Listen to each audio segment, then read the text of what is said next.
Rýchla záchrana telefónu, ktorý vám padne do nejakého veľkého prostredia, ako napríklad tráva. Tento telefón padol. Prvá vec, okamžite vypnúť.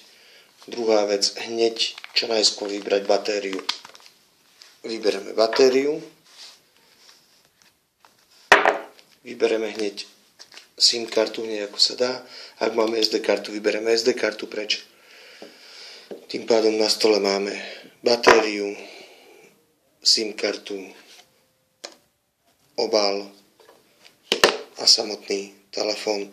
Jediné, čo k tomu potrebujeme, je 1 kg lyže, ktoré si nasypeme do nejakého kelímku, lebo lyža je extrémne dehydrovaná. Do nej vložíme SIM kartu, aby nám vyťahlo všetku vlhkosť. Vložíme batériu, to nám vyťahne vlhkosť z konektorov, aj z batérie ako takej.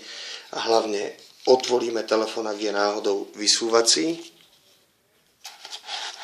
Ponoríme do ryže a tvárime sa ako kuchár. Samozrejme posunieme aj SIM kartu dovnútra, nech sa nám ťahá vlhkosť. Obal môžeme poutierať, prípadne vložiť z boku, stačí, lyža nám to vytiahne.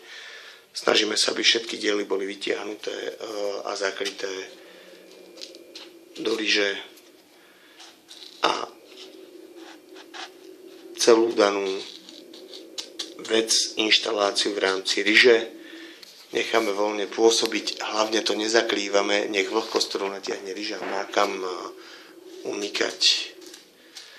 Tým pádom môžeme zachrániť telefón a vyťahnuť z neho vlhkosť, ktorá sa mohla dostať pod klávesnicu, do foťáku, k lyžom, krážom, kde sa len dalo. A čakáme 24 hodín.